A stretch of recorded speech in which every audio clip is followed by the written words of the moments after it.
The alarm on Cale Vern's scanner screamed so loud that he almost dropped his toolkit. He was standing knee-deep in gray ice on a moon that had no name on any star chart, only a number. His ship, a battered salvage cruiser called the Drift Hollow, sat behind him with its engines ticking as they cooled. He had come to this frozen rock for scrap metal, nothing more. He was not looking for trouble. Trouble found him anyway. The scanner reading made no sense. Something under the ice was giving off a heat signature, faint but steady, like a heartbeat refusing to stop. Cale had salvaged wrecks for 11 years, and dead things did not have heartbeats.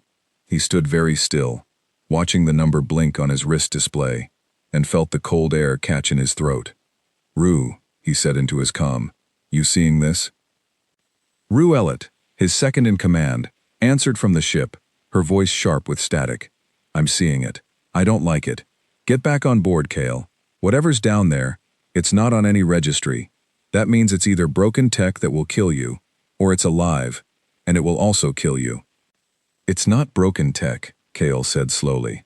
"Broken tech doesn't have a pulse." Silence crackled over the comm. Then Rue said, in a voice much quieter than before, "Say that again." Cale did not answer. He was already digging. He used his hands at first, then a small laser cutter to melt through the packed ice. The cold bit into his fingers even through his gloves, but he kept going, driven by something he could not name. Curiosity, maybe, or the strange feeling that whatever was down there had been waiting a very long time for someone to come looking. An hour later, sweat freezing on his brow despite the cold, he uncovered the curved metal of an escape pod. It was old, its hull scarred and pitted, painted in colors he did not recognize, blues and whites that had faded almost to nothing. There were markings on the side, symbols he had never seen in any language database. He ran his glove over them, brushing away frost, and felt his pulse quicken. "Rue, I found a pod. It's ancient, might be pre-treaty. I'm bringing it in. Cale, listen to me. If that thing is that old, it could belong to anyone. It could be a trap. It could be contaminated. It could be 100 things, and none of them good. Or, it could be a person who's been buried alive for years," Cale said. "I'm not leaving it here." He heard Rue sigh, long and tired, the sound of someone who had argued with him before and lost every single time. "Fine. Bring it aboard, but we scan it 6 ways before you even think about opening it." The pod was heavier than it looked, and it took the ship's cargo lift almost 20 minutes to haul it out of the ice and into the hold. Once inside, under the bright white lights of the cargo bay, it looked even stranger.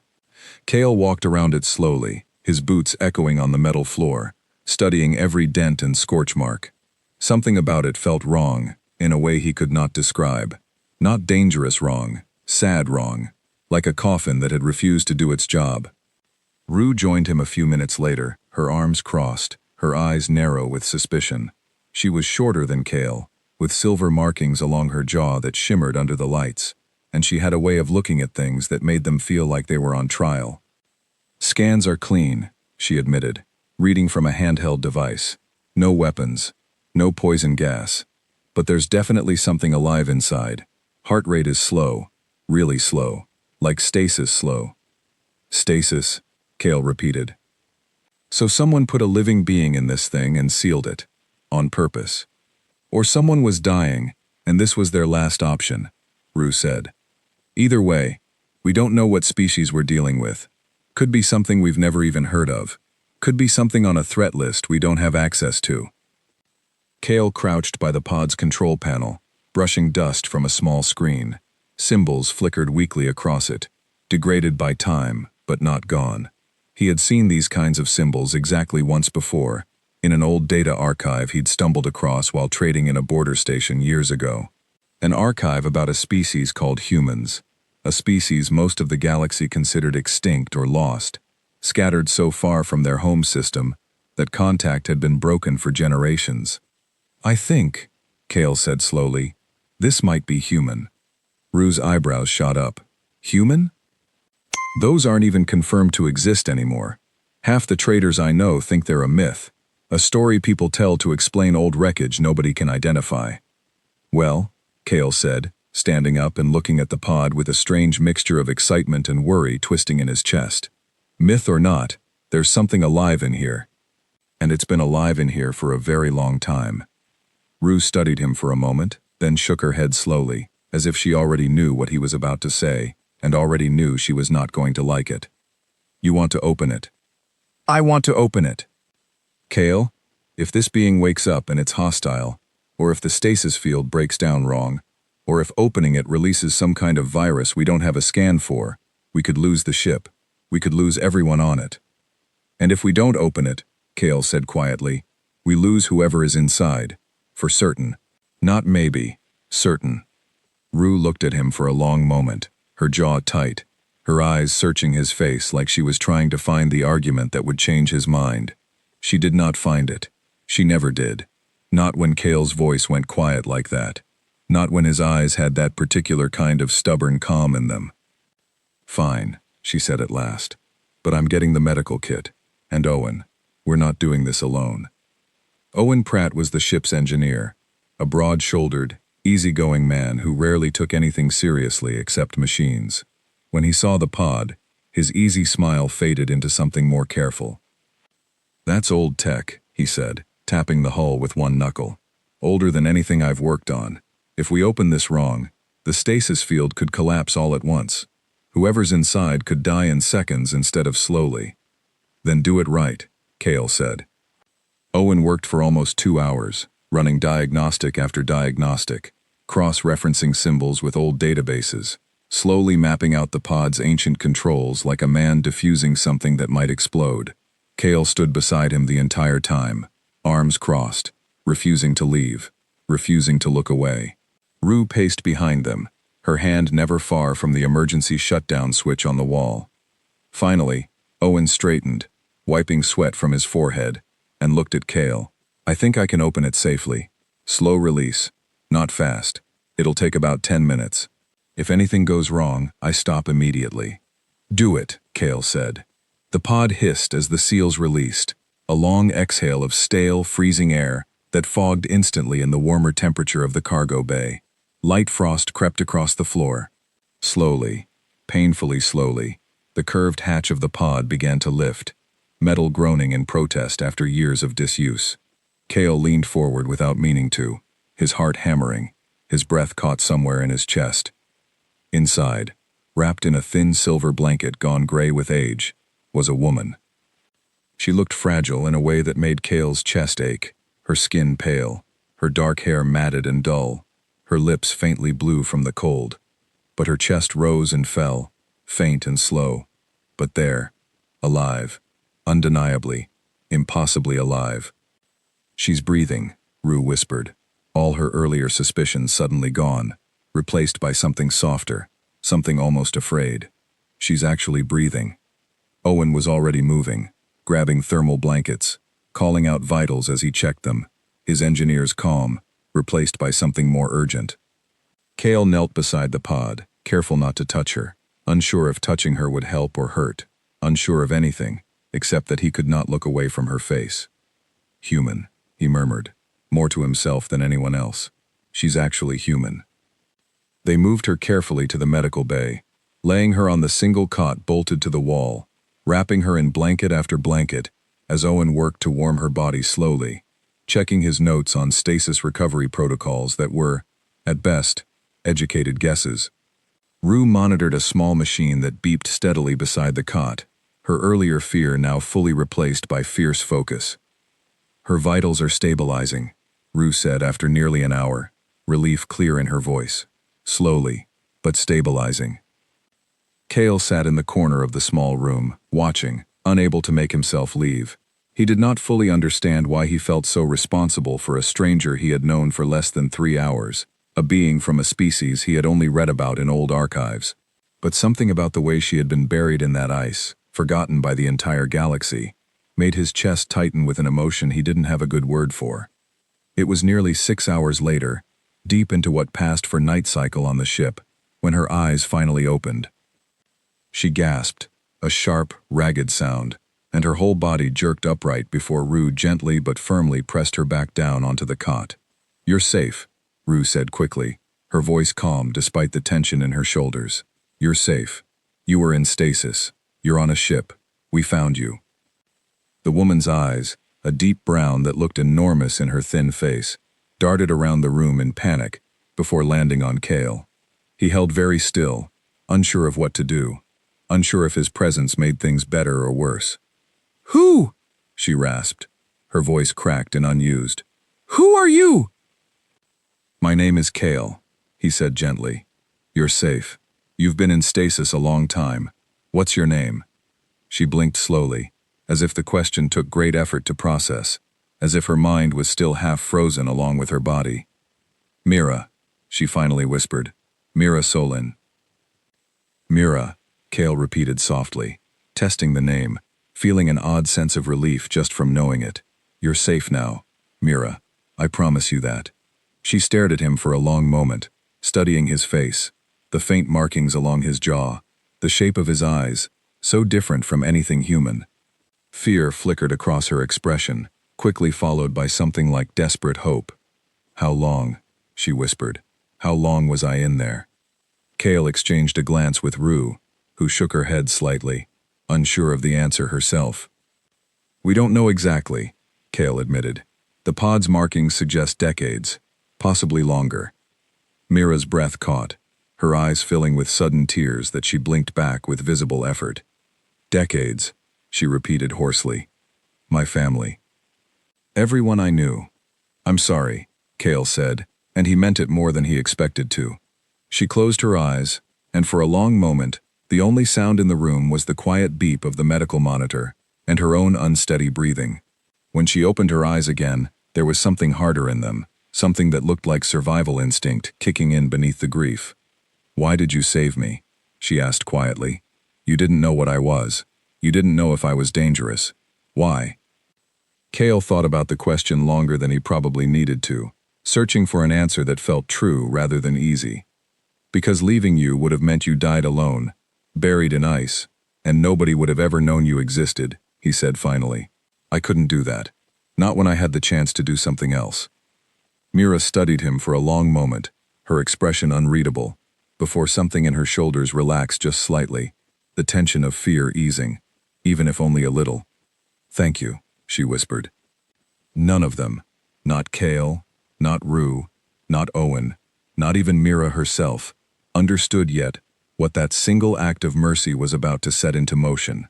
Somewhere in the reinforced lining of Mira's stasis suit, a small device had activated the moment her vitals stabilized, a beacon designed decades ago by people who had never wanted to lose track of their own again. A signal, quiet and patient, began traveling outward through the dark, carrying a message that would take time to arrive, but would arrive nonetheless. Somewhere, far beyond the edge of any map Kale had ever used, that signal was about to be received by people who took the disappearance of their citizens very seriously. People who did not believe in leaving anyone behind, and who did not forgive easily those who they believed had taken one of their own. Kale had no way of knowing this yet. He only knew that the woman in front of him, fragile and frightened, and utterly alone in a galaxy that had moved on without her, needed someone on her side. And he had already decided, without fully realizing it, that he was going to be that someone, no matter what it cost him. Outside, the moon's frozen surface stretched into darkness, silent and empty, as if nothing at all had happened there. But something had happened. Something that would not stay quiet for long. 3 days had passed since Mira first opened her eyes, and the Drift Hollow had settled into an uneasy new rhythm, one built around a stranger who was slowly, carefully, learning to trust the people who had saved her life. She still flinched sometimes when Owen moved too quickly, still watched Rue with a wary kind of gratitude. But with Kale, something different had begun to grow. Not quite friendship yet, something closer to reliance, the kind that forms between two people who have decided, without saying it out loud, that they are going to look out for each other. It was during the ship's quiet morning cycle, with Mira sitting at the small galley table wrapped in one of Owen's spare jackets, sipping something warm that Rue had made for her, when the alarms began. Not the soft chime of a routine scanner alert. A full, blaring, red light emergency alarm that made every hair on Kale's body stand on end. "Bridge," Rue's voice snapped over the comm, tight with alarm. "Everyone to the bridge. Now." Kale was moving before he even finished processing the words. Mira right behind him, her steps unsteady but determined. When they reached the bridge, Rue was hunched over the main console, her fingers flying across controls, her expression pale. "What is it?" Kale demanded. "Long-range sensors picked up something," Rue said, not looking up. "A signal. Massive. It came from directly behind us, moving outward, and it's not one of ours." "Define massive," Owen said, sliding into the seat beside her. "I mean, I've never seen anything like it," Rue said. "The signal signature alone is enormous. Whatever sent it wanted to be heard across half the sector." Kale felt Mira go very still beside him. He glanced at her and saw the color draining from her already pale face, her eyes wide with a dawning horror that had nothing to do with confusion and everything to do with recognition. "What?" he asked her quietly. "What is it, Mira?" "The beacon," she whispered. "My suit. It has an emergency beacon. I forgot. I completely forgot it was even active. It's been so long, I thought the power source would be dead by now." "What kind of beacon?" Rue asked sharply, finally looking up from her console. Mira swallowed hard, her hands trembling slightly as she wrapped them tighter around her cup. "Every citizen who leaves Earth space wears one. It's meant to activate the moment our vitals register as unstable, and then stabilize again, in case we're ever found after being presumed lost. It broadcasts a location and a status update straight back to Earth Command." The bridge went silent, except for the low hum of the ship's engines. "You're telling me," Owen said slowly, "that the moment your heart started beating steady again, a signal went out announcing exactly where you are?" "Yes," Mira whispered. "I'm sorry. I didn't even think about it. I didn't think anyone would still be listening after all this time." "Someone was listening," Rue said grimly, turning back to her console. "Because whatever sent that return signal we just picked up wasn't small. It was a response, a direct one, and it's heading this way." Kale crossed the bridge and looked over Rue's shoulder at the data scrolling across the screen. Numbers and symbols he didn't fully understand, but the shape of the pattern was clear enough. Something enormous had received the beacon's signal and had immediately sent a reply, powerful enough to be picked up from this far away. "How long until whatever that is reaches us?" Kale asked. Rue ran the calculations, her jaw tightening with every passing second. "If they're already moving at the speed this reply suggests, days, maybe less." "Days," Owen repeated, running a hand over his face. "For a response fleet to already be in position to reach us that fast, they would have needed ships stationed somewhere along this route already. That's not a rescue party. That's a response force." Mira's cup slipped slightly in her trembling hands, and Kale reached out without thinking, steadying it before it could spill. She looked up at him, her eyes glassy with unshed tears, and something that looked disturbingly like fear, not for herself, but for them. "You don't understand," she said quietly. "Earth doesn't send small teams when a citizen beacon activates after years of silence. They send everything. They stopped believing in small, careful rescues generations ago, after too many people were lost to slow response times. Now when someone's beacon reactivates, especially after being dark for this long, they assume the worst. They assume that person has been taken, held somewhere, and they respond accordingly." "Taken by who?" Kale asked. Mira looked at him, and for the first time since she'd woken up, he saw something besides fear in her expression. Guilt. "By whoever has them," she said softly. "By you." The silence that followed felt heavier than anything Kale had experienced in 11 years of salvage work. He understood, slowly, sickeningly, what she meant. To whoever was receiving that beacon signal, the story was simple and terrifying. A human citizen, missing for decades, presumed dead, had suddenly been found alive aboard an unregistered alien vessel.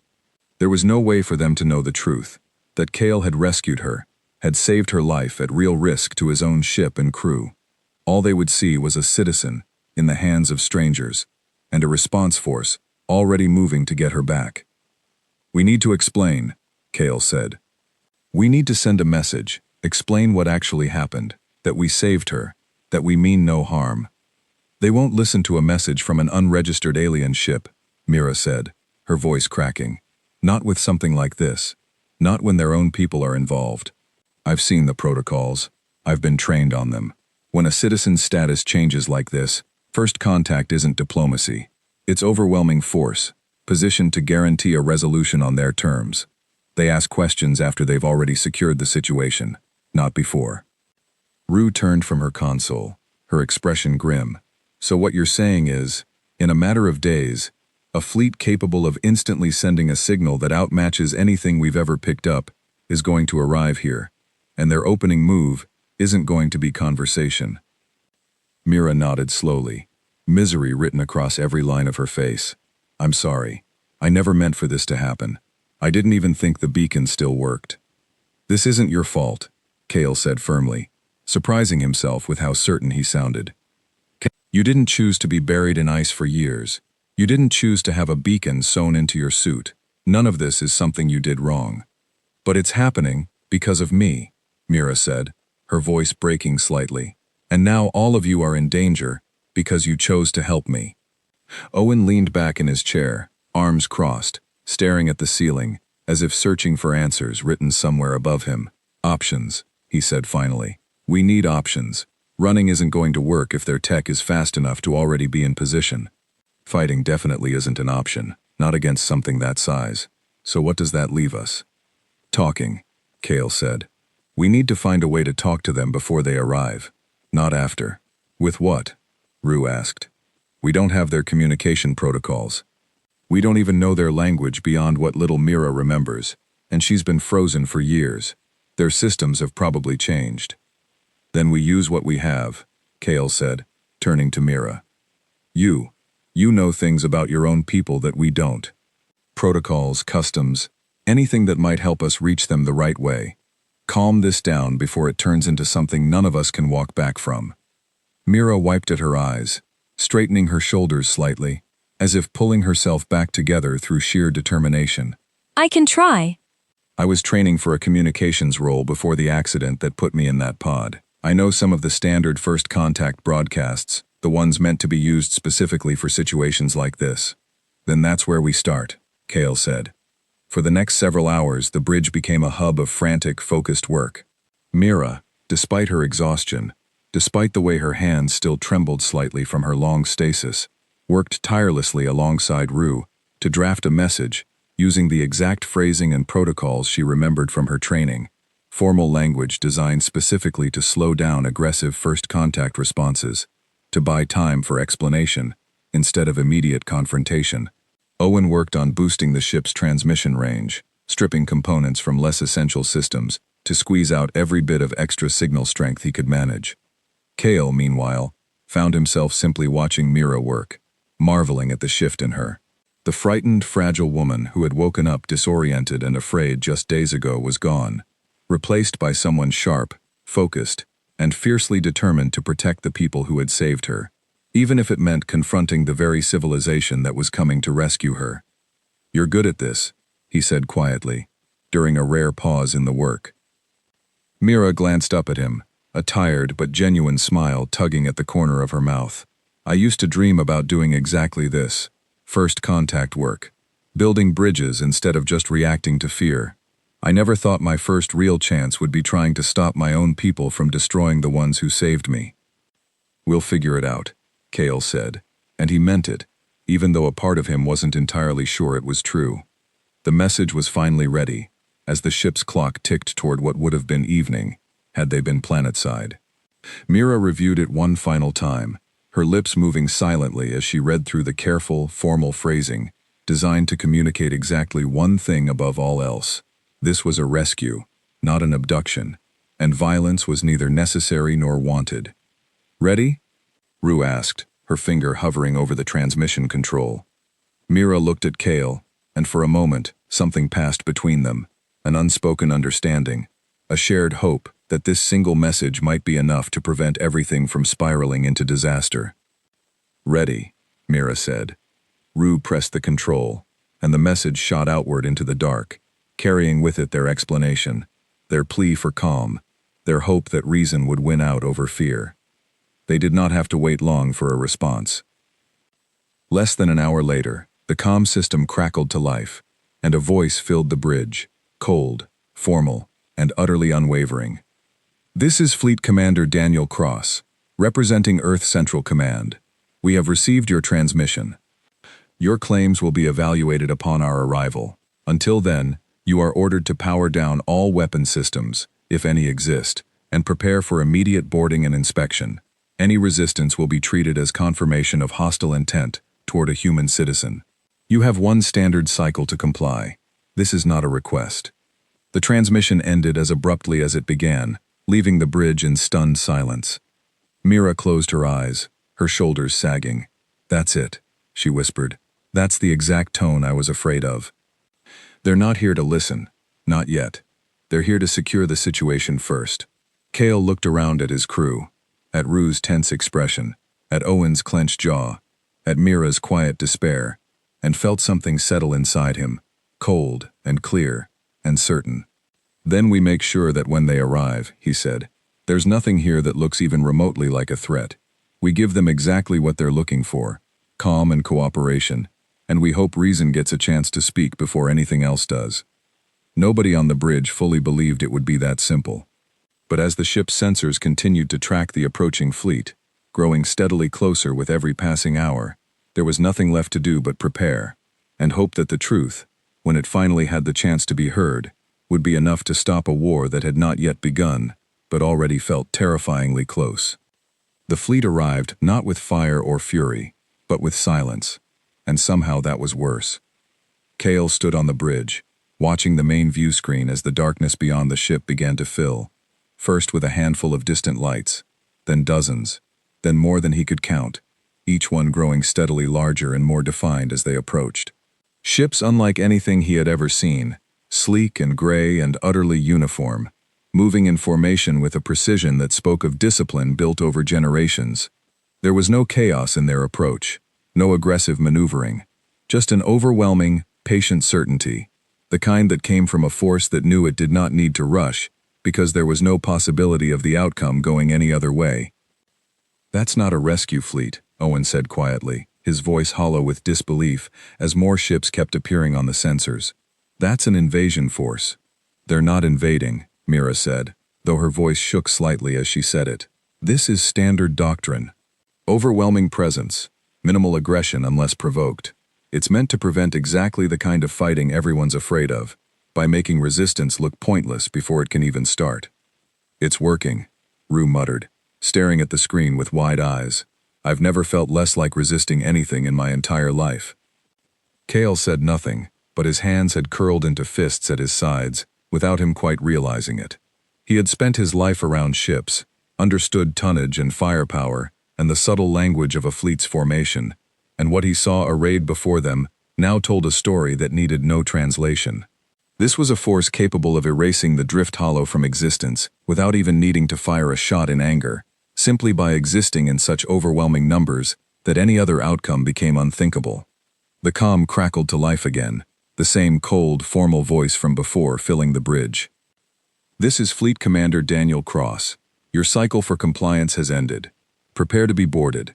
Any weapon system still active will be neutralized remotely. Any hostile action will result in immediate and complete response. Do you understand these terms?" Rue looked to Kale, her hand hovering over the comm control, waiting for his word. He took a breath, steadying himself, and nodded. "Tell them we understand," he said. "Tell them we're cooperating fully." Rue relayed the message, her voice carefully calm despite the tension radiating off her shoulders. There was a pause, long enough that Kale found himself holding his breath, and then a mechanical clunk echoed through the ship as something latched onto the hull, followed by the unmistakable hiss of an airlock cycling open somewhere near the cargo bay. "They're already inside," Owen said, checking a nearby sensor readout. "That was fast. Too fast. That wasn't a boarding sequence, that was a takeover sequence." "Everyone stay calm," Kale said, though his own heart was hammering hard enough that he could feel it in his throat. "No sudden movements. No weapons. Not even tools that could look like weapons. We let them see exactly what we told them. Cooperation, and nothing else."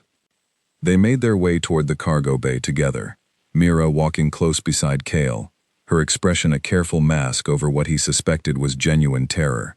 When they reached the bay, They found it already occupied by a squad of armed soldiers in matte gray armor, weapons held with the easy readiness of people trained to use them without hesitation.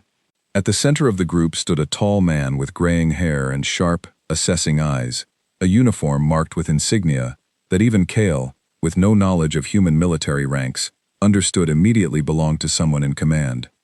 "Commander Cross," Mira said quietly, stepping slightly forward, her voice steadier than Kale expected.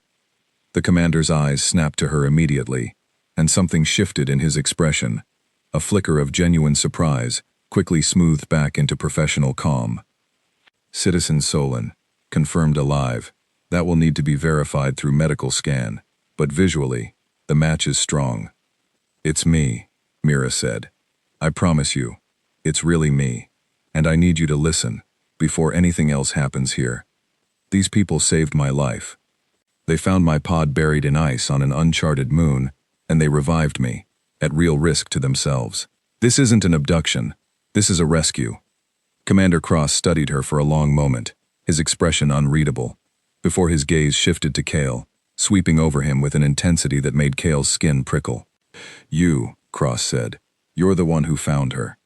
"I am," Kale said, keeping his voice as steady and calm as he could manage. "My name is Kale Verne. We were on a salvage run when our scanners picked up her pod's heat signature. We didn't know what we'd find. We only knew something alive was buried down there, and we weren't going to leave it. You opened an unidentified stasis pod without any knowledge of what species or condition might be inside," Cross said, his tone giving nothing away. "That's either extraordinary bravery or extraordinary recklessness." "Maybe both," Kale admitted. Something flickered across the commander's face, gone too quickly for Kale to fully read it. He turned back to Mira, his expression softening slightly, though the careful control never fully left his eyes. "We need to get you to medical for a full evaluation. Decades in stasis, even successful stasis, can have long-term effects that need monitoring." "I understand," Mira said. "But Commander, please, before anything else happens, I need you to hear this clearly. Nobody on this ship harmed me. Nobody threatened me. They gave me warmth, food, medical care, and they worked for hours, trying to figure out how to communicate with Earth safely before your fleet arrived. Specifically, to avoid a situation like this one turning violent." Cross's jaw tightened slightly, and for a long, tense moment, nobody on the bridge moved or spoke. Kale could feel his own pulse hammering in his ears, could see Rue's hand trembling almost imperceptibly at her side, could sense Owen holding himself perfectly still beside him. "Protocol requires full evaluation of any non-Earth vessel involved in a citizen recovery situation," Cross said finally. "That evaluation happens regardless of your testimony, Citizen Solon. I'm not disregarding what you've said, but I also cannot simply take words at face value when a citizen's safety was involved. I hope you understand that." "I understand," Mira said, though her shoulders sagged slightly with the realization that this was far from over. "Your crew," Cross continued, turning back to Kale, "will need to be questioned individually. Your ship will need to be fully scanned, and you, specifically, will need to answer for the decision to take a human citizen aboard an unregistered vessel without immediately attempting to notify any recognized authority." "We tried to send word as soon as we realized what she was," Kale said. "We didn't even know humans were confirmed to still exist until we found her. There was no protocol for us to follow, because nothing like this has happened to any of us before." "That may be true," Cross said. "It will be evaluated as part of the process. For now, I need you and your crew to come with my team. Peacefully. I would prefer this go smoothly for everyone involved." There was no real choice in the matter, and everyone in the room understood that clearly enough. Kale exchanged a glance with Rue and Owen, both of whom gave small, tense nods, before he turned back to Cross. "We'll cooperate," he said. "Fully." The next several hours passed in a blur of sterile rooms and careful, probing questions. Kale found himself seated across a narrow table from a young officer named Ethan Hollis, whose calm, measured questions felt somehow more unsettling than outright hostility would have been. Every detail of the rescue was picked apart, examined from every possible angle, cross-referenced against Mira's own account being taken in a separate room, against Rue and Owen's accounts being taken in still other rooms. All of it designed, Cale realized, to find any inconsistency, any hint that the story they'd been told was not the whole truth. "You said you opened the pod despite warnings from your own crew," Hollis said, glancing down at his notes. "Why?" "Because leaving someone to die when I had the ability to help felt wrong," Cale said simply. "I didn't need a more complicated reason than that." Hollis studied him for a long moment, something unreadable behind his careful expression. Most people, faced with an unidentified alien species in a state of medical emergency, would prioritize their own safety first. "Maybe," Cale said. "I don't know what most people would do. I only know what I did." The questioning continued for what felt like hours, circling the same events again and again from slightly different angles, testing for cracks that never came, because there had never been anything to hide in the first place. Eventually, Hollis set down his notes, studying Cale with an expression that had shifted, almost imperceptibly, from suspicion toward something closer to grudging respect. "For what it's worth," Hollis said quietly, as the session finally drew to a close, "your account matches everyone else's, down to the smallest detail. That doesn't happen when people are lying to cover something up." "I wasn't lying," Cale said. "I don't have anything to hide." Hollis nodded slowly, gathering his notes and rising from his seat. "The final decision isn't mine to make, but I'll be recommending that your account be taken as accurate. What happens after that is up to command." Cale was eventually led back to a holding area near the cargo bay, where Rue and Owen already waited, both looking exhausted but unharmed. It was almost another hour before Mira was brought in as well, flanked by 2 soldiers who left the moment she was safely inside the room. "How did it go?" Cale asked immediately. "They believe me," Mira said, relief evident in every line of her tired face. "I made sure they understood exactly what happened, every detail, over and over, until there was no room left for doubt. But Cale, there's something else. Something I didn't expect." "What?" Cale asked, his stomach tightening at the seriousness in her voice. "Commander Cross told me privately that Earth's response protocols aren't just about rescuing citizens anymore," Mira said.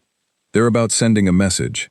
A show of overwhelming force exists specifically to discourage any other species from ever thinking about harming or holding a human citizen in the future. Even if they fully believe your story, even if they know you saved my life, there are people in command who believe backing down now, showing any kind of restraint, would set a dangerous precedent." "So you're saying," Rue said slowly, dread creeping into her voice, "that even if they know the truth, some of them still want to use this as an example, regardless of what actually happened here." "I'm saying it's a real possibility," Mira said, "and I'm not going to let that happen, not after everything you did for me." Cale looked at her, at the fierce determination burning behind her exhaustion, and felt something steady inside himself despite the fear coiling in his stomach. Whatever happened next, whatever decision Earth's command ultimately made, he understood clearly that the fight for the truth to actually matter was far from over. Outside the small holding room, beyond the thick metal walls of the ship, the fleet continued to wait in silent, overwhelming formation, patient and immovable, as command deliberated a decision that would determine far more than just the fate of one small salvage crew. Word came the following morning, delivered not by Commander Cross himself but by a formal message displayed on a small screen in the holding room, cold and impersonal, in a way that made Cale's stomach drop before he even finished reading the first line. "Earth Central Command has reviewed all testimony regarding the recovery of citizen Mira Solon. While evidence suggests the vessel crew acted without hostile intent, command policy dictates that any unregistered species found in possession of a human citizen, regardless of circumstances, must be subject to full compliance review, including surrender of the vessel and crew for extended evaluation at a secured Earth facility. Failure to comply will be treated as hostile resistance." Cale read the message 3 times, hoping each time that he had misunderstood something crucial, that the words might somehow rearrange themselves into something less frightening. They did not. "They want to take the ship," Owen said, his voice flat with disbelief. "And us. Regardless of what actually happened." "This isn't right," Rue said, pacing the small room with quick, agitated steps. "We told the truth. Mira told the truth." Everyone confirmed the same story. "How is this the outcome?" "Because it was never really about the truth," Mira said quietly. And when Kale looked at her, he saw something hollow and furious in her expression, an anger he hadn't seen from her before. It's about precedent, about making sure every other species out there understands, without question, that taking a human, for any reason, results in consequences. Even a rescue gets treated the same as a threat, because the people making these decisions would rather be safe than fair. Then we refuse, Kale said. Everyone turned to look at him. Kale, Rue said carefully, you saw the size of that fleet. Refusing isn't defiance, it's suicide. I'm not talking about fighting them, Kale said. I'm talking about refusing to let this decision stand without a fight for something better than surrender. There has to be another option besides handing over everything we have and hoping for mercy from people who've already shown they're willing to punish us, regardless of what we actually did. Mira stepped closer to him, her expression fierce, despite the exhaustion still evident in the lines of her face. There might be. Commander Cross isn't the final authority here. He's carrying out command's orders, but he's not the one who wrote them. And from what I could tell during questioning, he didn't fully agree with the decision either. I saw it in his face when he read that directive to his own officer. You think he can be convinced to push back against his own command? Owen asked skeptically. I don't know, Mira admitted, but I know he cared about getting the truth right. I know he pressed his officers hard to find any inconsistency, and when they found none, he didn't seem satisfied by the idea of punishing you anyway. That has to count for something. Kale looked around at his crew, at their tired, frightened but determined faces, and felt a fierce protectiveness surge through him. Then we asked to speak with him directly, not through officers, not through formal messages, face to face. If this is going to happen, I want it to happen, because he looked us in the eyes and still decided it was right, not because a piece of policy told him to. It took nearly 2 hours of insistence, delivered through the young officer Ethan Hollis who had questioned Kale earlier, before Commander Cross finally agreed to meet with them. He arrived alone, without his usual escort of armed soldiers, and something about that small detail gave Kale a flicker of cautious hope. You requested this meeting, Cross said, standing near the door of the small room, his posture rigid, but his eyes carrying a weariness that hadn't been there during their first encounter. We did, Kale said, because the decision we just received doesn't match the truth we all confirmed together. You know I didn't hurt her. You know none of us did. So I need to understand, honestly, why that truth doesn't seem to matter. Cross was quiet for a long moment, his jaw tight, before he finally spoke, his voice lower and more measured than the cold formality he'd used before. It matters to me. Personally, it matters a great deal, but I don't make these decisions alone, and command's priority isn't just about what happened here. It's about every situation that might happen after this one. If word spreads that a species can take a human citizen, even accidentally, even with good intentions, and simply explain their way out of consequences, it creates a precedent that could put every human still out there in the unknown at greater risk. By punishing the people who actually helped her, Mira said, her voice sharp with barely controlled anger, you're not protecting future citizens. You're teaching every other species out there that helping a human is exactly as dangerous as harming one. Why would anyone ever choose to save someone like me again, if the reward for doing so is exactly the same as the punishment for doing something terrible? Cross flinched slightly at that, the words clearly landing somewhere he hadn't fully considered before. That's a fair point, he admitted quietly. One I raised myself. When the directive came through, I was told the policy exists precisely because it removes ambiguity. It's meant to be simple and absolute, specifically because ambiguity is what gets people killed in first contact situations. There's nothing simple about punishing someone for saving a life, Kale said. If your policy can't tell the difference between rescue and abduction, then the policy is broken, not the truth we told you. Cross studied Kale for a long moment, something shifting behind his tired eyes. You're not wrong, he said finally. But I'm one commander, following orders from people far above my authority. I don't have the power to simply override command's directive because I personally agree with your argument. Then help us reach someone who does, Mira said. Please, Commander, I'm not just a citizen you're obligated to protect. I'm someone who was left behind, forgotten, buried in ice for years while the entire galaxy moved on without me. These people are the reason I'm even standing here having this conversation, instead of still being frozen in the dark. If Earth truly values every one of its citizens, then it should value the truth of what actually happened to me, not just the appearance of strength. Something in Cross's expression cracked slightly, a flicker of genuine emotion breaking through his carefully maintained composure. He was quiet for a long time, long enough that Cale began to wonder if he would simply walk away without answering at all. "There's a review board," Cross said finally, "above my authority, but not above appeal. It's rarely used, because appealing a directive this significant requires enormous evidence and enormous risk. If the appeal fails, the original directive is carried out immediately, with even less room for negotiation than exists now." "But it's a chance," Cale said. "It's a chance," Cross confirmed. "A small one. And I want to be honest with you. Requesting it will delay your situation, but it will also mean presenting your case directly to people who have far less patience for nuance than I do. People who authorized this fleet in the first place because they believe strength is the only language every species in this galaxy truly understands." "We'll take that chance," Mira said immediately, glancing at Cale, who nodded firmly in agreement. "I need to know something first," Cross said, looking directly at Cale. "If I do this, if I use what little influence I have to request this appeal, I need to know you're not simply trying to buy time to escape. Because if that's the plan, it will not only fail against a fleet this size, it will destroy any chance of mercy for everyone involved." "We're not running," Cale said firmly. "We stayed when we could have tried to hide the moment that beacon activated. We could have fled the second we realized what was coming. We didn't, because running isn't who we are. We want the truth to matter, Commander. That's all we've wanted since the moment your fleet arrived." Cross studied him for a long, searching moment, and something in his expression finally softened into something resembling respect.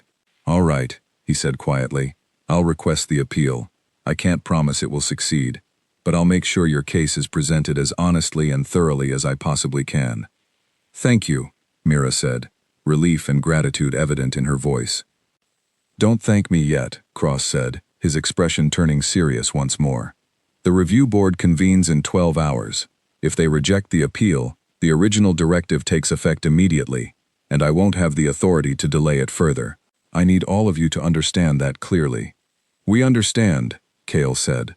As Cross left the room, the door sealing shut behind him, the small group stood in tense, uncertain silence, the weight of what was coming settling heavily over all of them. 12 hours. 12 hours to somehow convince people they had never met, people who valued strength and precedent above almost everything else, that mercy and truth deserved a chance to matter just as much. "We need to prepare," Mira said finally, breaking the silence, her voice steady despite the fear still evident in her eyes. "If we're going to stand in front of that review board, we need to make sure our case is impossible to dismiss. Every detail, every piece of evidence, everything that proves this was never anything other than an act of genuine compassion." "Then let's get to work," Cale said, and despite the fear coiling tightly in his chest, despite the enormous odds stacked against them, he felt something steady and resolute settle over him. Whatever happened in those 12 hours, he was not going to let this end in silence and surrender without a fight for the truth to finally be heard. Outside, beyond the thick walls of the ship, the fleet continued its patient, silent wait, unaware that within those next 12 hours, everything that had once seemed certain was about to be challenged in ways none of them had fully anticipated. The review chamber was nothing like Cale had imagined.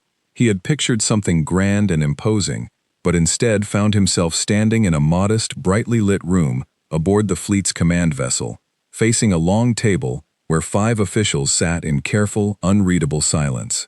Commander Cross stood off to one side, his posture rigid, his expression carefully neutral, in a way that told Cale he was doing everything he could not to show which way he hoped this would go. Mira stood beside Cale, her chin lifted despite the exhaustion still evident beneath her eyes, and Rue and Owen stood just behind them, close enough to offer silent support without overstepping the moment. The 12 hours had passed in a blur of preparation, gathering every scrap of evidence, every log, every scanner reading from the moment they'd first detected the pod's heat signature, building a case as thorough and undeniable as they could possibly make it. The official seated at the center of the table, an older woman with silver hair pulled back severely and eyes that missed nothing, spoke first. This review has been called to consider an appeal against standing directive regarding the disposition of an unregistered vessel and crew involved in the recovery of citizen Mira Solon. I am Director Grace Whitmore, presiding over this panel. State your case. Mira stepped forward, her voice steady, despite the obvious nerves beneath it. Director Whitmore, members of the panel, I understand the purpose behind the directive being appealed today. I understand the desire to protect every human citizen through strength and consistency, but I'm asking you to consider that true protection requires more than consistency. It requires accuracy. What happened to me was not an abduction. It was a rescue, performed by people who had no obligation to help me and every reason to leave me exactly where they found me. Sentiment is understood, Director Whitmore said, her tone measured, but not unkind. But sentiment alone cannot dictate policy that affects the safety of every citizen who might find themselves in similar circumstances in the future. Explain to this panel why an exception should be made here, beyond the fact that this particular outcome happened to be favorable. Kale stepped forward then, feeling Mira glance at him with something like gratitude as he took over. Because the alternative teaches every species who might one day find a human citizen in danger that helping is exactly as dangerous as harming. My crew and I found a pod buried in ice, on a moon with no name, on a scanner reading that could have easily been ignored. We had no idea what species we would find inside. We had no idea if opening that pod might have released something dangerous, something that could have killed all of us. We opened it anyway, because leaving a living being to die when we had the power to help felt like something none of us could live with. A noble sentiment, said another official, a stern-faced man seated near the end of the table. But noble sentiment does not change the fact that an unregistered vessel came into possession of a human citizen without immediate notification to any recognized authority. We didn't know how to notify anyone, Rue said, stepping forward despite clearly not having planned to speak. We didn't even know humans were confirmed to exist. We had no protocol, no contact information, nothing beyond old rumors and half-forgotten archives. The moment we realized what we were dealing with, we worked tirelessly to establish contact safely, specifically to avoid the exact situation we now find ourselves in. The stern-faced official studied her for a long moment, before glancing down at a datapad in front of him. Your communication logs do support that claim. The message sent prior to fleet arrival matches standard first contact protocol phrasing, with notable precision, suggesting genuine effort toward peaceful resolution rather than deception. Because I helped write it, Mira said. I remembered my training, even after everything, and I used it specifically because I knew how frightening this situation could become if handled wrong. These people didn't just save my life, Director. They trusted me enough to let me guide them through a situation none of them had ever faced before, at real risk to their own safety. Director Whitmore leaned forward slightly, her sharp eyes studying Mira with new intensity. You're suggesting this crew placed your judgment above their own safety. I'm not suggesting it, Mira said firmly. I'm telling you it's exactly what happened. Kale could have handed me over the moment your fleet arrived, could have blamed everything on confusion or ignorance, could have protected himself and his crew by simply distancing himself from any responsibility. Instead, he stood beside me. He requested this very appeal, knowing full well it could mean far worse consequences if it failed. A heavy silence settled over the room as the panel exchanged quiet, considering glances. Kale felt his heart pounding hard in his chest, every second stretching unbearably as he waited for someone to speak. There is precedent to consider, said a younger official, who had remained silent until now, her voice careful but firm. Not every situation involving a citizen and an unregistered species has ended this way. We have documented cases, buried deep in historical archive, of similar recoveries that were handled through negotiation rather than force, and those cases did not result in increased danger to citizens afterward. If anything, some of those early negotiated resolutions led to lasting alliances that benefited Earth considerably. Those cases predate the current directive for good reason, the stern-faced official countered. Reason meaning increased incidence of hostile action following periods of perceived leniency. With respect, Cross said, finally stepping forward, his voice steady despite the obvious risk he was taking by speaking at all. I've reviewed every piece of evidence in this case personally. I questioned this crew extensively, cross-referenced every account against the others, searched specifically for any inconsistency that might suggest deception. I found none.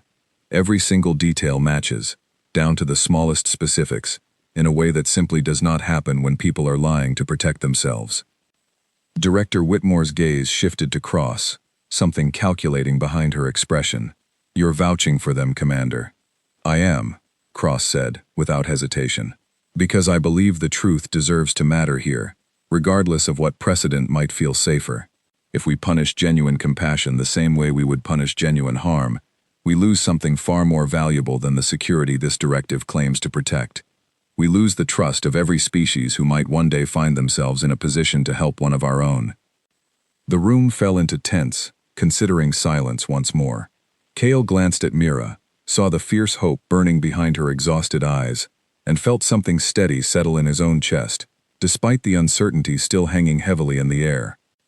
There is one more thing, Mira said quietly, drawing every eye back to her.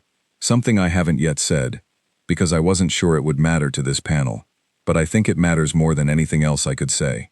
Go on, Director Whitmore said. Mira took a slow breath, steadying herself before continuing. When I woke up in that stasis pod, disoriented, frightened, unsure of anything except that I had lost decades of my life in an instant, the first thing Kale said to me wasn't about protocol or procedure, or what species I might be. He told me I was safe. He promised me that, before he even knew if I could understand him, before he knew anything about who I was, or where I came from. That promise wasn't strategic. It wasn't calculated. It was simply kindness, offered freely to a stranger, who had absolutely nothing to give back in return. She turned slightly, looking directly at Kale, her eyes bright with unshed tears. If Earth punishes that kind of kindness, the same way it would punish cruelty, then I have to wonder what exactly we're protecting anymore. Because it isn't compassion, and it isn't truth. It's just fear, dressed up as strength. The silence that followed felt different than before, heavier somehow, weighted with something that felt almost like reflection rather than mere calculation. Director Whitmore studied Mira for a long moment, then Kale, then finally the rest of the panel, before speaking again, her voice quieter than before. The panel will deliberate, she said. You will be informed of our decision within the hour. The wait that followed felt endless. Kale, Mira, Rue, and Owen were led to a small waiting room, the tension so thick between them that even conversation felt impossible. Mira sat with her hands clasped tightly together, her leg bouncing with nervous energy she couldn't quite control. Rue paced in slow, restless circles, while Owen sat perfectly still, staring at nothing, lost in thoughts he didn't share aloud. Kale found himself standing near the small window, watching the distant stars beyond the ship's hull, thinking about the moon where this had all begun, about the quiet, frozen silence of that place before everything had changed. He thought about the choice he had made, alone, in the cold, to dig through ice for something his scanner told him shouldn't exist. He had made that choice without knowing where it would lead, without any idea it would bring an entire fleet to his doorstep and place his life, and the lives of his crew, into the hands of strangers deciding whether kindness deserved punishment or protection. He did not regret it. Not for a single moment. Whatever happened next, he knew with absolute certainty that he would make the exact same choice again. The door finally opened, and Commander Cross stepped inside, his expression giving nothing away as every eye in the room turned toward him. The panel has reached a decision, he said. Nobody breathed. The directive has been overturned, Cross said, and something in his careful composure finally broke, a small, relieved smile tugging at the corner of his mouth. The panel ruled unanimously that the evidence presented demonstrates clear intent of rescue, not abduction. No charges will be filed. No vessel or crew will be seized. Citizen Solin's testimony, combined with the consistency of every account given, was deemed more than sufficient to establish the truth of what actually happened. Mira let out a sound somewhere between a sob and a laugh, covering her mouth with both hands, as tears finally spilled freely down her face. Rue sagged against the wall, relief washing visibly over her exhausted features, while Owen simply closed his eyes and exhaled a long, shaking breath. Cale felt something enormous release in his own chest, a tension he hadn't fully realized he'd been carrying, finally letting go all at once. "There's more," Cross said, his tone shifting into something more formal once more. The panel was sufficiently moved by this case that they've directed a review of the standing directive itself to establish clearer distinction between hostile action and genuine rescue in future first contact situations. Your case, Cale Verne, will be used as the foundation for that review. "So this won't happen to anyone else," Cale said quietly. "Not in the same way," Cross confirmed. "Not if this panel's recommendations are adopted, which given today's outcome, seems highly likely." Mira crossed the room in a few quick steps, throwing her arms around Cale in a tight, grateful embrace that caught him entirely off guard. He hesitated only a moment before returning it, feeling the last of the day's fear finally melt away into something warmer, something that felt remarkably like relief, shared between two people who had, against every likely outcome, found their way to solid ground together. "Thank you," Mira whispered against his shoulder, "for everything, for finding me, for staying, for never once treating me like a burden or a mistake, even when it would have been so much easier." "You were never a burden," Cale said quietly. "You were just someone who needed help. That's all it ever needed to be." In the days that followed, as the fleet slowly began preparations to withdraw and formal arrangements were made for Mira's eventual return to Earth for medical evaluation and reintegration, something unexpected began to take shape. Commander Cross, working closely with Director Whitmore's panel, extended an official offer to Cale and his crew, an invitation to participate directly in the ongoing review of first contact protocols. Their first-hand experience treated not as a liability anymore, but as valuable insight nobody else could offer. Mira chose, in the end, not to simply return home and disappear back into a life reshaped entirely by decades of lost time. She requested, and was eventually granted, a position working alongside the review panel herself, determined to make sure that what happened to her, the fear, the near catastrophe born from a simple misunderstanding, would never happen to anyone else again. On the day the fleet finally began its slow withdrawal, Cale stood in the cargo bay of the Drift Hollow, watching through the small viewport as the massive ships began peeling away one by one, their earlier overwhelming presence now replaced by something far less threatening. Mira stood beside him, having chosen to stay a few extra days before her formal transport back to Earth, needing time, she'd said, to properly say goodbye to the people who had given her a second chance at a life she'd thought was already over. "What will you do now?" she asked quietly, watching the ships shrink into the distance alongside him. "Keep doing what I've always done," Cale said. "Salvage, exploring places most people overlook. Except now, I suppose, I'll be looking a little more carefully at whatever I find buried out there."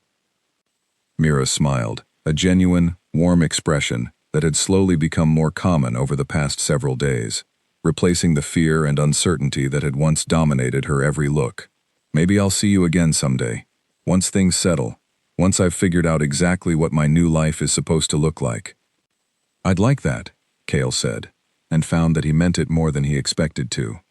Outside, the last of the fleet's ships disappeared into the vast darkness of space, leaving behind nothing but quiet stars and the distant memory of a conflict that had come dangerously close to becoming something far worse than anyone had intended.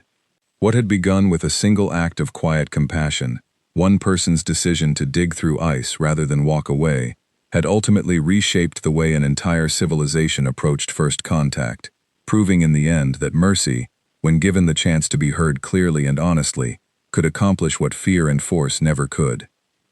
And somewhere among the stars, a small salvage ship continued its slow, steady journey forward, carrying with it a story that would be remembered not as the beginning of a war, but as the moment two very different worlds finally learned to listen to each other.